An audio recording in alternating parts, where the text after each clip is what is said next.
Olá, sou a Ellen e hoje você vai ver comigo mais um episódio da série de História da Dança.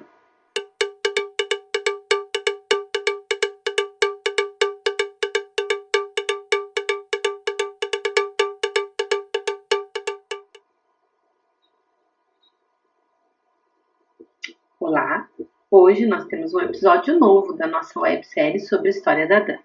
Mas eu só vou começar depois que você se inscrever no nosso canal e der um joinha, curtir o nosso vídeo, tá? Quem não viu os outros capítulos é só entrar na nossa playlist História da Dança que você vai acompanhar desde a criação do balé clássico até os dias de hoje. E hoje nós vamos falar sobre balés russos, Sergei Diaghilev. Sim, no plural. Se prepara porque agora vem história. Sergei Diaghilev nasceu em 31 de março de 1871 e faleceu em dia 19 de agosto de 1929. Olha a fotinho dele aqui, ó. O Diaghilev, na verdade, essa companhia só tinha o nome de Balés Russes, mas ficou de Sergei Diaghilev porque ele foi o grande mentor. Ele era hoje o que chamaríamos de CEO da companhia, mas ele era a pessoa que tocou toda esta empresa. E ele merece um episódio porque ele moldou um período da história da dança muito importante que, assim, a hora que eu falar sobre todos os balés que foram criados dentro do balé russo de Sergei Diaghilev, você vai entender quão grande foi o balé russo, tá? O Diaghilev nunca foi bailarino, ele vem de uma família aristocrática, uma família russa de produtores de vodka, né, uma família muito abastada, então ele sempre circulou nos grandes grupos de dança, teatro, artistas, mecenas, né? Naquela época o mecenato era uma coisa muito forte. E aí ele foi fazer faculdade de Direito, só que lá na faculdade de Direito ele começou a andar cada vez mais com os artistas, com intelectuais da época dele. Tá? Ele entrou na faculdade de Direito de São Petersburgo em 1890. Só que ele estava muito frustrado com o conservadorismo do mundo das artes russas, enfim. Ele estava querendo mais, ele estava querendo que a arte russa começasse a se expandir. Lembrando-se que no balé, a gente estava depois de lá para 1898, por aí nós estávamos começando o declínio da dança na Rússia, né? Começou a não surgir grandes ideias, afinal de contas é o final do período clássico da dança, é o fim de toda uma era, principalmente do balé imperial russo. E aí o que acontece? O balé russo de Sergei Diaghilev, ele começou antes mesmo dele existir, porque tem uma história. Em 1906, o Diaghilev ele organizou uma grande exposição de arte russa no Ocidente, mais especificamente no Petit Palais em Paris. Tá? Então foi a primeira grande mostra da arte russa e foi um tremendo sucesso. Todos os parisienses ficaram enlouquecidos, enfim, foi um grande sucesso e foi um grande sucesso dele enquanto empresário, né? Enquanto conseguir organizar, conseguir patrocínio, enfim, foi muito produtivo. Aí, em 1907, ele organizou uma temporada de música russa em Paris, tá? Depois ele começou a levar a arte russa para o Ocidente, né? Depois disso que também foi um grande sucesso essa temporada de música russa. E aí, em 1809, ele conseguiu, né, produzir uma temporada de 6 performances da ópera, deixa eu ler aqui o nome, Modest Mussorgsky, do russo Boris Godunov. Eu não sei se eu pronunciei direito, mas vamos lá de novo. Mussorgsky, aqui, muito bem. Modest Mussorgsky, uma ópera do Boris Godunov. Foram 6 apresentações em 1809, em 1808, e foi assim abarrotou, foi muito sucesso. Aí ele teve uma ideia de produzir uma temporada uma temporada russa em 1809 de ballet e de ópera em Paris, tá? Então ele aproveitou que ia ter as férias de verão dos bailarinos do Ballet Imperial, ele contratou grandes estrelas do Ballet Imperial e montou um espetáculo para, em 1809, trabalhar nessa temporada parisina. E aí isso deu muito certo, foi um assombro. E aí, em 1911, a companhia se tornou uma estrutura estável, uma companhia estável. Lembre-se que quando eu falei da Anna Pavlova, a gente tem o fato de que ela não quis se juntar como bailarina oficial contratada deles, né? Ela não quis, porque ela era bailarina do Ballet Imperial. Mas, desde a estreia, ela basicamente sempre esteve com eles, sempre foi bailarina contratada, convidada para participar. Mas a companhia se tornou uma companhia, um corpo estável, que teve grandes bailarinos, que depois eu vou falar uns nomes, e óbvio que a gente vai cair em quem? No Nijinsky, né? Mas a primeira sede do Ballet Russe foi no Teatro Mogador, depois foi no Teatro do Châtelet, e depois ela foi para Monte Carlo, tá? Então virou uma companhia estável, com bailarinos contratados, salários, e na verdade o ballet russo, por causa do declínio dele, o que aconteceu? Essa empreitada do Diaghilev fez ressurgir o ballet russo não dentro da Rússia, entendeu? O ballet russo fora da Rússia. Porque ele conseguiu, ele era muito político, ele era muito bem relacionado, e ele conseguiu pegar o que havia de melhor na época dele, tanto em termos de bailarinos, quanto de músicos, quanto de coreógrafos, quanto de artistas plásticos para produção de cenário e de figurino. Ele conseguiu o que havia de melhor, tá? Ele conseguiu então por isso que ele conseguiu produções tão fantásticas. Depois que ele arrumou a sede definitiva dele, ele começou a produzir muitos balés, mas muitos balés mesmo, por ano, né? Eu tenho uma lista absurda da quantidade de balés que o Sergei Diaghilev conseguiu produzir, né, nessa fase. Vamos começar a ver que o ballet russo Sergei Diaghilev ele foi tão importante que, no ano 2000 teve um selo comemorativo dele, né, lá na própria Rússia. Aqui nós temos em 1911 um dos programas do ballet russo, né? Aqui você já percebe que é o Espectro da Rosa que tá dançando. Foi no Teatro do Monte Carlo, que era a sede da companhia. Aqui nós temos, você vê a riqueza dos programas dele, né? Porque era tudo produzido por os artistas assim mais modernos da época. Vocês viram ali que passou a tarde de um faun, né? Então, o que acontece? O Diaghilev começou, a companhia, o ballet russo, Sergei Diaghilev, ele excursionou por toda a Europa, por toda a América do Sul, tá? Ela era uma companhia que trabalhava demais, né? Dançava no mundo todo. Ele era uma empresa, ele era negócio, né? É o que ele falou, comigo é negócio. Eu não sou artista. Ele falava, eu não sou artista, eu sou empresário. Então ele acompanhava de perto a montagem de cada um dos balés, os ensaios, tudo tinha que ser aprovado por ele, tá? Tudo era sob o crivo dele. E aí ele saiu excursionando pelo mundo e assim, abarrotava. Nos Estados Unidos, a companhia foi um tremendo de um sucesso. E ele levava tudo, ele levava cenário, mas assim, era uma coisa absurda. Tipo o que a Anna Pavlova fazia, só que em proporções muito maiores, porque levava produções muito mais ricas, com cenários muito mais ricos.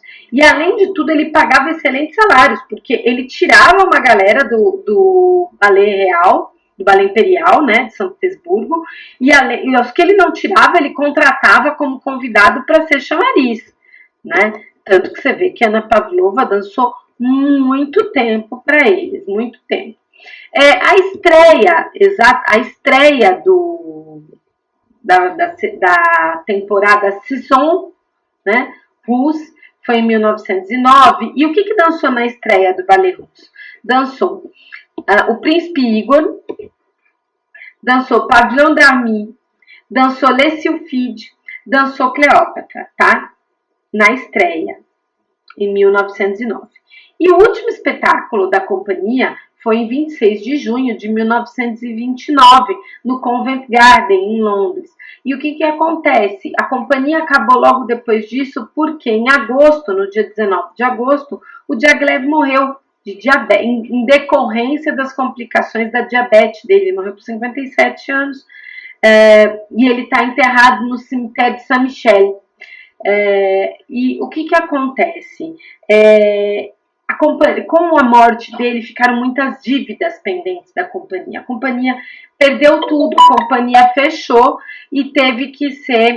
ela acabou até se dividindo, até posso fazer um episódio depois para vocês, que ela começou, com o final da companhia, gerou-se pelo menos 2 companhias distintas, tá? Pelo menos 2. E aí foram se integrando outros membros, mas durante esses 20 anos que a companhia funcionou, ela esteve sob a batuta do Diaghilev e a morte dele foi fatal. O último espetáculo, 26 de julho, e a morte dele 20 e poucos dias depois, em agosto, em decorrência. Então, foi o final de uma era, né? O balé russo, ele teve 3 fases, né, na história, nos 20 anos dele, a gente pode dizer que ele teve 3 fases. Entre 1909 e 1912, a gente chama da fase nacional russa. É uma fase onde o Diaghilev levou para o mundo a arte genuinamente russa. Ele investiu em temas e em formas de levar a arte russa para o Ocidente, fazer que essa arte russa se tornasse conhecida. O principal coreógrafo dessa fase foi o Mikhail Fokine, tá? Que além de ser bailarino da companhia, ele era além de ser bailarino, ele era coreógrafo da companhia, e a forma dele de coreografar é que ele tinha muito o costume de subordinar a dança dele à pintura. Então vocês vão ver aqui, que eu vou apresentar para vocês depois, o cenário de Les Sylphides. Primeiro ele viu o cenário, depois ele coreografou, ele imaginou o posicionamento, a composição dos bailarinos de acordo com aquele cenário, tá? Tudo ia em função do cenário. Para Fokine, era mais ou menos essa a forma dele de coreografar. Vamos dar uma olhadinha aqui? Aqui, ó.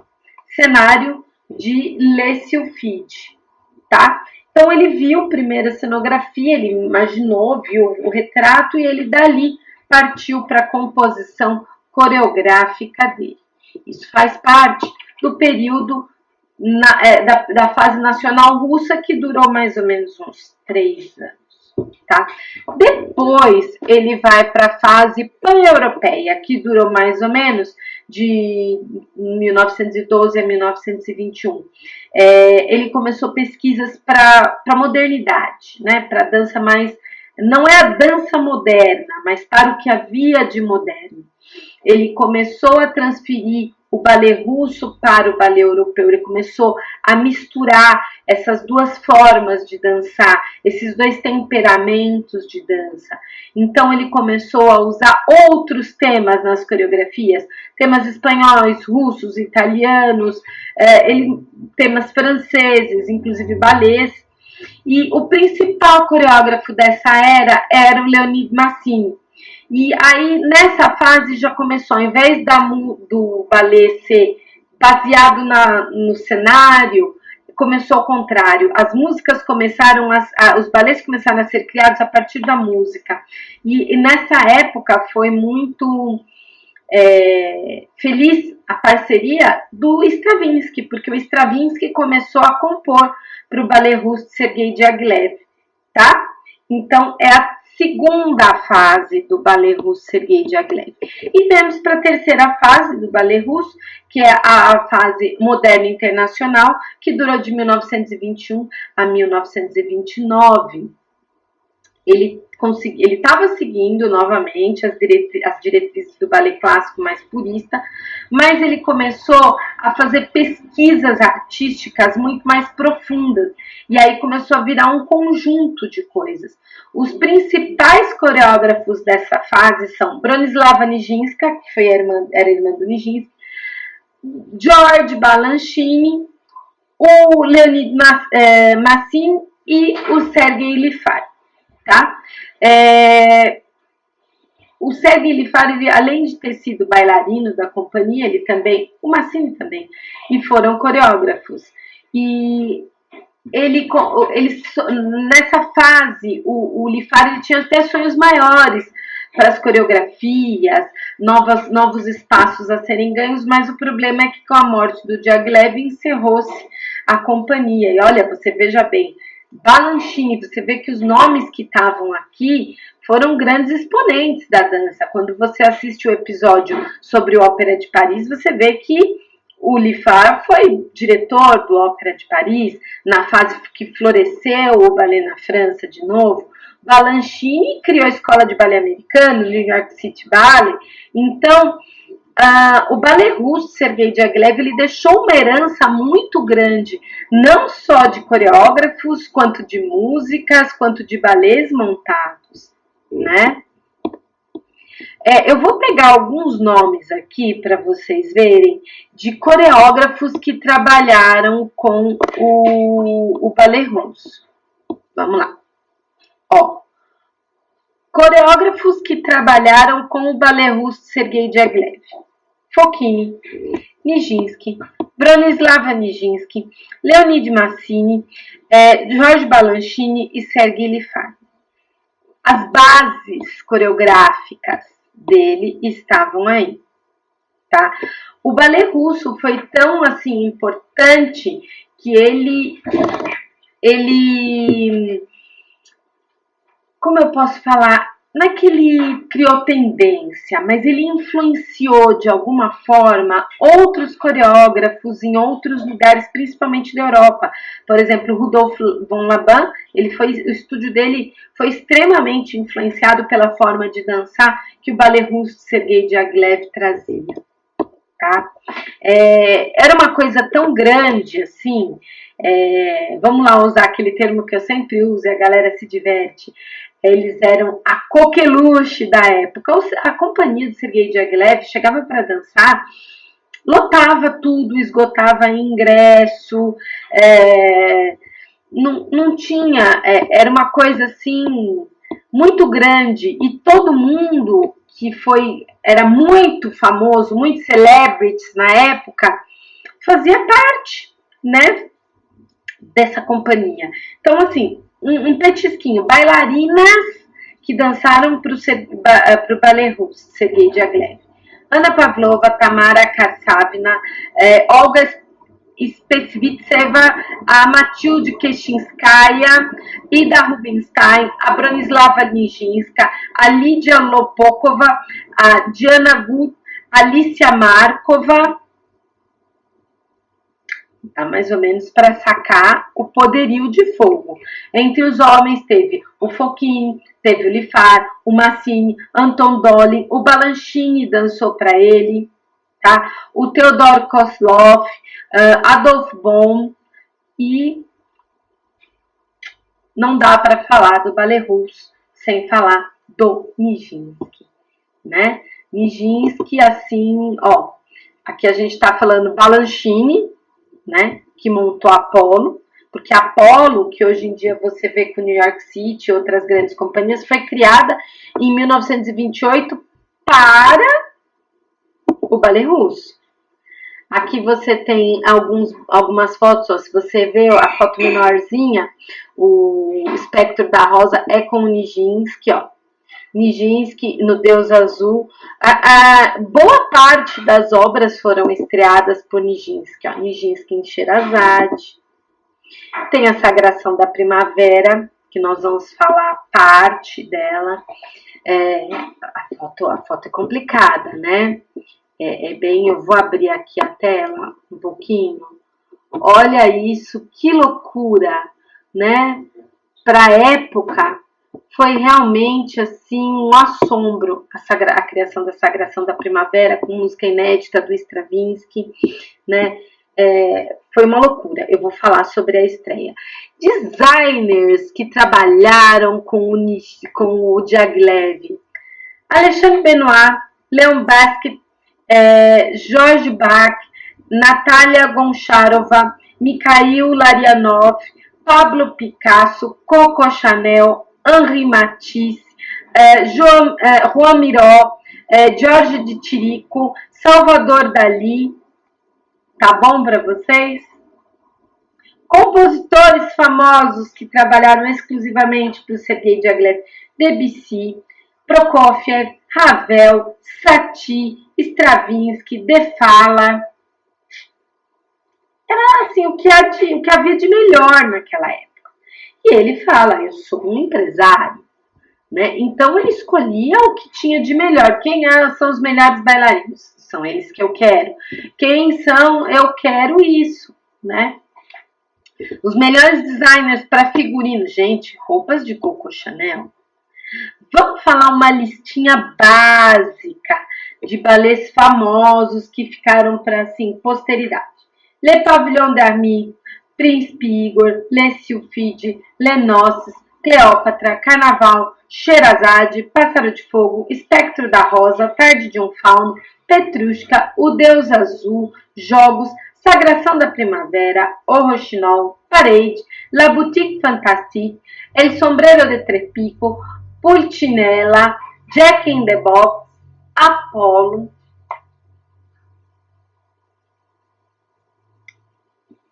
Coisas que assim, Espectro da Rosa tá aqui na São Paulo Companhia de Dança, faz parte do repertório deles, né? Príncipe Igor faz parte de todas as grandes companhias, faz parte do Bolshoi, do Mariinsky, faz parte, nossa, Pássaro de Fogo, não há o que se falar. Temos no Ballet Nacional do Chile, temos no New York City, temos no American Ballet, temos no Royal Ballet, temos nas companhias russas. Então, não tem o que se falar, né? A Sagração da Primavera, o Ballet da Cidade de São Paulo tem a sua versão da Sagração da Primavera, né? É uma coisa foi muito forte. Em 20 anos, ele influenciou a dança mundial pelos próximos 100 anos. Estamos em 2020 e ainda a obra dele é altamente influenciadora do que a gente produz. Só a forma dele de conduzir as coisas que ainda não temos atualmente nenhum grande empresário na área da dança, né? Uma pessoa que não seja da dança e monte uma companhia de nível tão comercial, é business mesmo, né? Business. Eu vendo, eu ganho dinheiro eu invisto e pago a galera e é isso, né? Não dá para falar do balé russo sem falar da vida de Sergei Diaghilev. Por quê?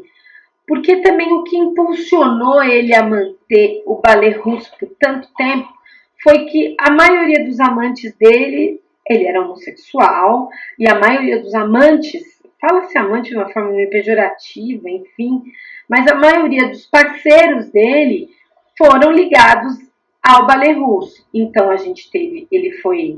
ele teve uma relação famosíssima com Nijinsky, que quando você lê o Diário de Nijinsky, você vê o peso que essa relação teve e o quanto a exigência dessa relação contribuiu para o início da esquizofrenia do Nijinsky. Ele foi parceiro do Massini, ele foi parceiro do Anton Dolin, do Sergei Lifar, ele foi por muitos anos parceiro do libretista Boris Kopnoko, Boris Kopnok.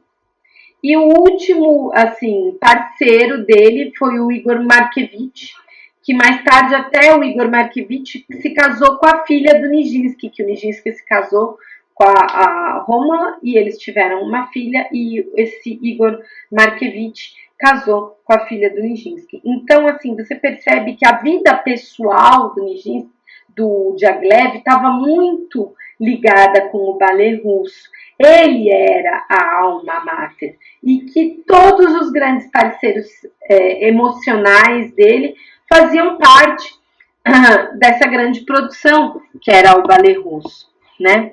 O Diaghilev ele sempre defendeu que nunca, jamais uma câmera poderia captar a profundidade da obra artística dele. Então não há registros gravados dos trabalhos do balé russo.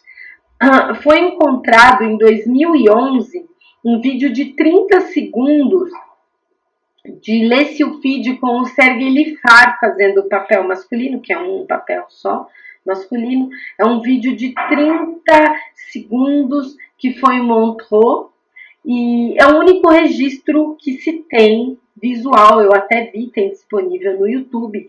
Caso vocês queiram, a gente vê de tentar disponibilizar no nosso canal. Uma das frases mais assim, que definiriam foi a Lídia Lopokova,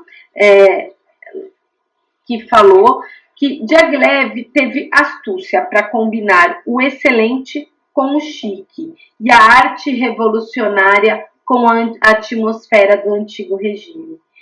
Ele fez uma mistura, o balé russo é um caldeirão de tudo isso, né? Um caldeirão de música, de modernidade, de respeito ao antigo. Eu particularmente sou apaixonada por esse período, né, do balé russo.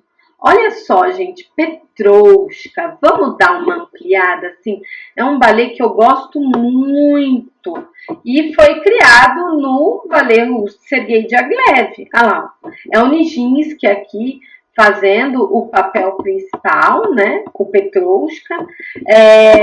Nós temos aqui uma foto deles em Nova York, né, uma foto dos bailarinos por Nova York. E aqui nós temos uma fotinho do Diaghilev nos Estados Unidos, né? Porque ele gostava muito de ir lá e os Estados Unidos gostavam muito da companhia.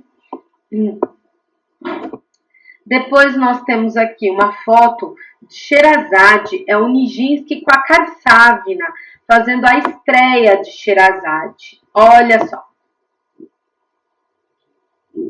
A música do Rimsky-Korsakov e a coreografia de Mikhail Fokine, né? Olha que beleza! Que Sherazade existe até hoje, talvez não se tenha a coreografia de forma... Existe sim, houve um estudo durante um tempo, acho que foi no centenário do nascimento de Fokine, alguma coisa assim, eu sei que houve um estudo e houve a recriação de várias obras dele, né? E aqui nós temos de novo a fotinho do tio Sergei Diaghilev. Agora, vamos falar de duas coisas muito importantes na companhia de Sergei Diaghilev, que foi a estreia da Sagração da Primavera, que foi um burburinho. Quem quiser assiste o filme Diário de Nijinsky, que tem isso de forma muito clara. Foi no dia 29 de maio, eles estavam no Teatro de Champs-Élysées lotado, né? E dançou-se a Sagração da Primavera e os bailarinos todos com roupas muito estranhas, movimentos totalmente en dedans, passos para baixo, a música é muito difícil. A plateia ficou louca. A plateia tinha terminado de assistir, que a primeira parte do espetáculo tinha sido Lessilfide, e a primeira parte era clássica, linda, maravilhosa, e de repente vem o quê? A sagração da primavera, né? A sagração da primavera, que foi, assim, para você ter uma ideia, as pessoas se dividiram na plateia entre aqueles que gritavam, raivosos, não dava para ouvir a música. O Nijinsky estava desesperado na coxia, pálido, falando, como assim? Não estão gostando da minha obra-prima? Foi muito difícil fazer os bailarinos entenderem o que ele queria, né? Então, foi muito complexo. E foi uma salva de vaias, né? Uma salva de vaias. A polícia teve que entrar na plateia, tirou uma média de 40 pessoas, porque tinham aqueles que estavam defendendo a modernidade da obra, e outros estavam sendo contra, né? Outros que estavam sendo contra, estava uma loucura. Então, foi uma coisa muito boa para ele em termos de publicidade, porque ele era marqueteiro, né? Ele era marqueteiro, ele era mega marqueteiro. Então, para ele, tanto que depois da estreia houve mais 6 récitas, eu acho que cheias, enfim, em termos de publicidade foi muito bom, né? E o Nijinsky estava tendo carta branca para coreografar. Nijinsky já tinha feito outras coreografias, mas agora ele estava com carta branca para coreografar e ele fez a Sagração da Primavera, que foi todo esse escândalo, com a música dificílima do Stravinsky. Outra estreia que foi bastante complicada foi a estreia do Ballet à Tarde do Fauno, com música do Debussy, tá? Porque o que acontece? A Tarde de um Fauno, ela fala sobre ninfas, estreou também no Teatro Châtelet, e ela falava sobre ninfas num universo onírico, tal. Só que a coreografia, ela tinha um tom exacerbado para a época de sensualidade, até de sexualidade, né? O Fauno, que era o personagem principal, era feito pelo Nijinsky, e ele fazia gestos de explícita sexualidade. E a estreia, dizem que foi aí o primeiro episódio de insanidade do Nijinsky. Ele se mostra, né, coreograficamente, ele se mostra excitado pelas ninfas, né? O ballet é tecnicamente impecável, bailarinas muito boas, mas ele tinha um apelo sexual. E o que acontece? No final, no quadro final, o bailarino que faz o Fauno simula masturbar-se no palco. Isso foi um absurdo. Gente, nós estamos falando de 1909, 1910, 1911, 1912, 1913, né? Hoje eu acho que ainda seria um assombro. E aquelas figuras, e cada vez que as ninfas chegam perto do Fauno, o Fauno faz essa movimentação, ele levanta o polegar com nítido fundo erótico, né?